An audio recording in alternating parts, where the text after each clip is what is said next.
Bonjour à tous et à toutes. L'étape du choix de l'année de référence est très importante car elle définit le reste de vos actions à mener et de vos objectifs à atteindre.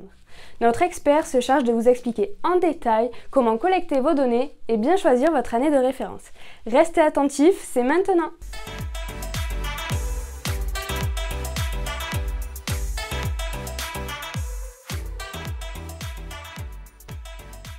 Une fois qu'on en sait plus sur le périmètre assujetti au décret tertiaire et les objectifs à atteindre, il reste quand même à savoir comment est-ce qu'on s'y prend et quelles sont les tâches à réaliser pour être conforme. Donc, dans un premier temps, on va voir qu'il y a un certain nombre de données à collecter et ça va être la partie qu'on va couvrir maintenant dans ce webinaire. Alors, on distingue différents types de données qui vont être à collecter et à fournir dans la plateforme Opérat. On en a déjà parlé. Il va falloir fournir des données historiques de consommation puisqu'il va falloir déclarer une année de référence qui sera une année passée.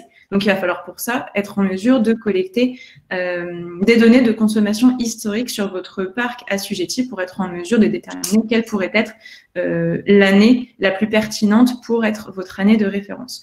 Au-delà de ça, il va falloir continuer cette collecte des données de consommation d'énergie puisque, on l'a déjà dit, annuellement, à partir de 2021, il va falloir déclarer dans Opérat les consommations énergétiques de l'ensemble de votre parc au 30 septembre.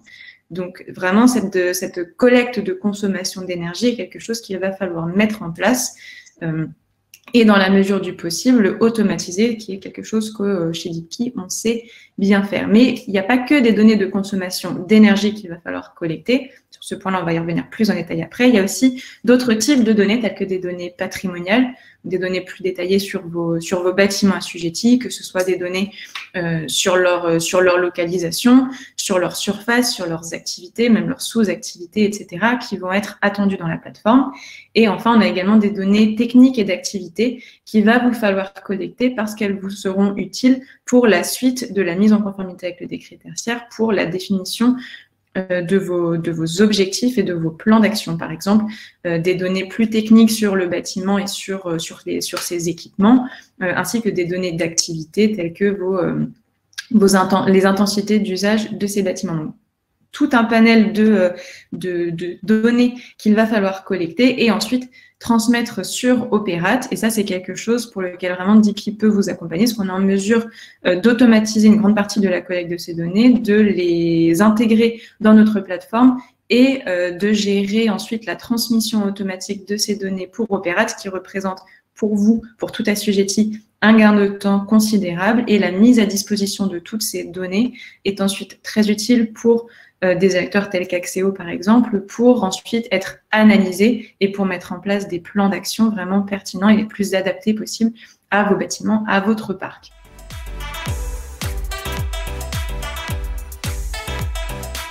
On distingue ici 3 grandes catégories de sources de données pour récupérer les données de consommation d'énergie. Donc, dans un premier temps, on va parler des données qui sont chez vos distributeurs d'énergie, qu'il s'agisse par exemple d'Enedis pour l'électricité, GRDF pour le gaz, etc., qui sont en mesure de vous donner cette information sur votre consommation.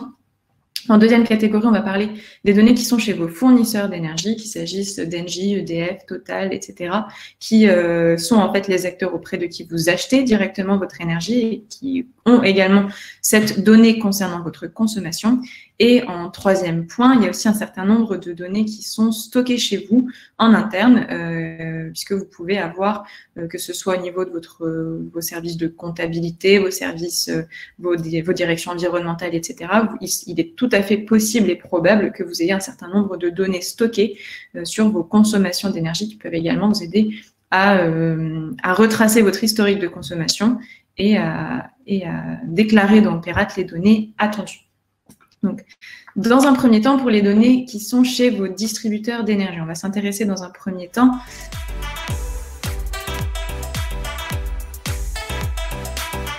si on s'intéresse tout d'abord aux consommations des parties communes. Pour la plupart des cas, en tant que bailleur, les bailleurs vont être détenteurs des contrats sur les contrats d'énergie des parties communes des bâtiments. Donc, cette donnée-là, elle appartient au bailleur. Donc, le bailleur va être en mesure d'aller récupérer les données de ses consommations spécifiques chez son distributeur.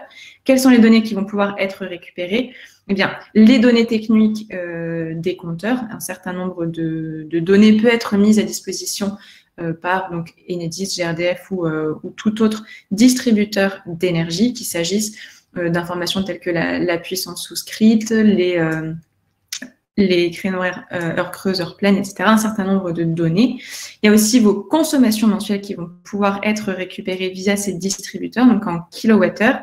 Je précise qu'au niveau auprès des distributeurs, vous n'allez être en mesure de récupérer que des consommations et non pas des informations de facturation. Donc vraiment des consommations en kilowattheures. Et vous allez également être en mesure de récupérer des courbes de charge qui vont donc pouvoir vous donner accès à des informations de votre consommation, à des pas de temps plus fins, des pas de temps P10 ou horaires ou journaliers, etc. Là, c'est pour les données que vous allez pouvoir récupérer via cette source que sont vos distributeurs d'énergie. Ensuite, sur l'historique qui est disponible, ça c'est assez important de connaître pour chacune des sources, l'historique de consommation jusqu'auquel vous allez pouvoir remonter, puisque le décret tertiaire autorise de déclarer une année de référence remontant jusqu'en 2010, pour ceux qui seront en mesure de remonter aussi loin bas. Auprès des distributeurs, vous allez pouvoir récupérer 2 ans d'historique chez Enedis, 2 ans chez GRDF. Et pour les entreprises locales de distribution, ça dépendra d'un ELD à l'autre. Voilà pour l'historique. Et enfin, le périmètre sur lequel vous allez pouvoir récupérer ces informations, eh bien, vous allez pouvoir récupérer des données à l'échelle du compteur, donc notamment des consommations mensuelles ou des courbes de charge à l'échelle du compteur, pour ceux pour lesquels vous êtes détenteur du contrat. Donc, encore une fois, en tant que bailleur, en général, les compteurs des parties communes ou collectives. Il y a aussi une autre catégorie d'informations, un autre périmètre sur lequel il est possible d'obtenir de la donnée auprès des distributeurs. Il s'agit des données dites de pied d'immeuble pour les actifs qui ont un minimum de 11 points de livraison actifs. Il vous sera possible de demander à Enedis des données agrégées à l'échelle de tout le bâtiment et annuelles, ce qui va vous permettre d'avoir, dans le cas où vous auriez d'éventuels trous de données pour certaines parties du bâtiment, notamment des parties privatives que vous ne seriez pas en mesure de récupérer, eh bien cette solution d'obtenir les données de pied d'immeuble vous permettre au moins d'avoir cette donnée totale très agrégée et d'avoir une idée de votre consommation, la consommation totale de l'immeuble, encore une fois, sur un historique qui varie 2 ans pour Enedis, 2 ans pour GRDF. Voilà pour les distributeurs. Ensuite, la deuxième catégorie de sources de données, donc les fournisseurs. Vos fournisseurs d'énergie vont vous permettre de récupérer cette fois-ci des consommations mensuelles, encore une fois en kilowattheure, mais également des données de facturation, puisque l'information qu'ils sont en mesure de vous transmettre, eh bien, ce sont vos factures d'électricité, de gaz, etc. L'historique disponible, encore une fois, il va dépendre du fournisseur. Ça peut varier, ça peut remonter jusqu'à 2 ans, 3 ans, 5 ans. Ça va dépendre vraiment du fournisseur d'une part et de la date à laquelle le fournisseur a commencé à digitaliser les factures. Ça dépend aussi en partie de vous, puisque ça va dépendre de la date à laquelle vous avez commencé à contractualiser avec ce fournisseur. Forcément, si vous avez commencé à contractualiser avec un fournisseur qui, dans l'absolu, garde les factures de ses clients pendant 5 ans, mais vous avez commencé à contractualiser il y a seulement 2 ans, ben forcément, l'historique disponible ne sera que de 2 ans. Et enfin, le périmètre, eh bien, encore une fois, c'est sur vos compteurs, donc les compteurs pour lesquels vous êtes détenteur du contrat. Voilà pour les fournisseurs. Et enfin, en interne, eh bien, les données qu'il est possible de récupérer sont variées, elles dépendent de vous. Ça peut être soit des factures digitales que vous téléchargez régulièrement auprès de vos espaces clients des fournisseurs, ou alors sous format papier, sous format scanné. Ça peut également être, non pas sous la forme de facture, mais sous forme d'export comptable, ou ça peut encore être des Excel de suivi de consommation en fonction de ce que vous avez mis en place en interne. Même chose pour l'historique, tout va dépendre de ce que vous avez mis en place et de la date à laquelle vous avez commencé à compiler, à stocker l'information. Et enfin, même chose pour le périmètre, pour tout ce qui est en interne va vraiment dépendre de vous, de votre stockage de la donnée, va varier d'un acteur à l'autre. Donc voilà pour la collecte des données de consommation sur les parties communes.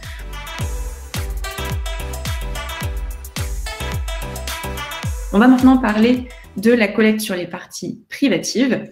Alors, il est important de parler de collecte des parties privatives, puisqu'on l'a dit au début de ce webinaire, le décret tertiaire s'applique aussi bien aux bailleurs qu'aux preneurs. Et les parties privatives, donc les consommations d'énergie des parties privatives, sont attendues dans la plateforme Opérat. Elles font partie vraiment intégrante des données de consommation qui devront être déclarées. Donc, pour ceux d'entre vous qui sont soit directement locataires ou qui sont des bailleurs qui ont des locataires, eh bien, les consommations de ces parties communes vont devoir être déclarées. Il va falloir vous assurer qu'elles soient déclarées. Donc, si vous êtes un locataire et que vous souhaitez récupérer vos données historiques de consommation ou même commencer à collecter vos consommations à venir pour les déclarer dans Opérat, eh bien, les sources de données auprès desquelles vous allez pouvoir récupérer ces données sont exactement les mêmes que celles que je viens de citer. Vous pourrez récupérer vos données auprès de vos distributeurs, auprès de vos fournisseurs, et vous avez également très probablement un certain nombre de données de consommation que vous stockez en interne. Donc, les sources vont être les mêmes. Maintenant, dans le cas des immeubles où il y a des actifs, où il y a un grand nombre de locataires et notamment de petits locataires, il peut être intéressant pour les propriétaires de s'assurer que la remontée des informations de ces parties privatives du bâtiment soit vraiment réalisée dans Opérat. Il y a un risque pour que les locataires ne soient pas renseignés sur le décret tertiaire, oublient de renseigner la donnée, refusent de le faire, etc. Et donc, pour certains bailleurs, il va être intéressant de récupérer la responsabilité de cette collecte et de cette déclaration dans Opérat. Ou encore, pour les bailleurs, il peut être intéressant de déléguer cette collecte et cette déclaration dans Opérat à un mandataire tel que DeepKey, par exemple. Pour cela, ce qu'il est important de récupérer, ça va être une lettre de mandat à faire signer au locataire, puisque le propriétaire de cette donnée de consommation, pour les parties privatives, eh bien, c'est le locataire. C'est le locataire qui paye ses consommations, c'est lui qui est détenteur du contrat. Et en aucun cas, sans cette lettre de mandat, il n'est autorisé à un tiers, que ce soit le bailleur ou un tiers externe comme DeepKey, d'aller voir le distributeur ou le fournisseur pour récupérer cette donnée. Donc, c'est vraiment cette lettre de mandat qui va être indispensable dans cette situation pour déléguer vraiment cette autorisation de récupérer la donnée. Donc, la slide suivante montre un peu plus en détail à quoi ressemble et à quoi correspond cette lettre de mandat. Eh bien, tout simplement, il s'agit d'un contrat gratuit entre le prestataire de la collecte, en l'occurrence, ça peut être DeepKey, ça peut être le bailleur, et l'exploitant, le propriétaire de la donnée, en l'occurrence le locataire. Donc, c'est vraiment cette lettre qui, formellement, autorise le prestataire à aller récupérer la donnée auprès par exemple, des distributeurs d'énergie tels qu'Enedis ou GRDF. Donc, c'est vraiment important d'obtenir cette lettre pour se voir déléguer le droit de récupérer la donnée.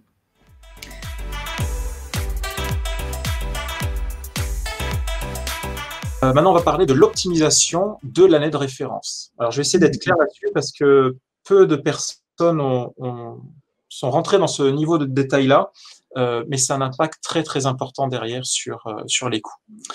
Prenons, alors là, je vous prends les résultats d'un bâtiment. On a regardé les consommations de 2010 à 2019, à aujourd'hui, les consommations réelles qu'on a pu compiler à partir des factures. On voit effectivement une variation des consommations annuelles sur ce bâtiment. Maintenant, la réglementation impose que les consommations soient pondérées climat. Effectivement, 2013 peut-être ou 2012, il y a eu un climat qui a été plus ou moins froid et qui a occasionné des surconsommations. Ici, on se rend compte que l'année 2013 a été l'année où le bâtiment a le plus consommé. Et donc, on se dit, super, à l'analyse des factures, je vais prendre mon année 2013, parce qu'effectivement, si je prends une année de référence ayant une consommation la plus importante, je vais artificiellement réduire mon objectif de gain. Si votre référentiel est plus haut, forcément, votre objectif de gain va être réduit par rapport à la moyenne de consommation de votre bâtiment.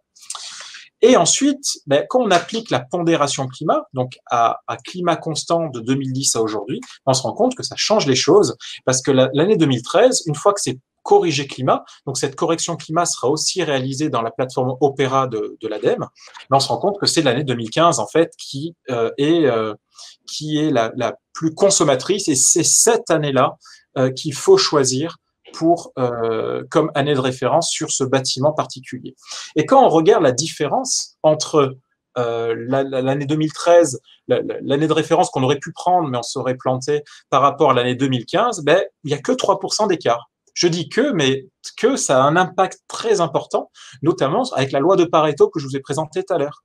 En fait, ces 3%, si on avait choisi l'année 2013, ça aurait rajouté donc 3% d'objectifs en plus sur les 40% d'objectifs à 2030, et ça aurait coûté plus cher que de faire les économies d'énergie sur les 80% de potentiel. Je vous rappelle que les 80%, c'était deux pièces de monnaie. En fait, les 3%, comme ça rentre dans les travaux les plus importants, ça coûte extrêmement cher. Donc, c'est pour ça que c'est très important de choisir une année de référence qui soit la plus fiable possible et qui est corrigée climat. Sinon, derrière, vous allez vous pénaliser seul par rapport à cet objectif de gain en 2030.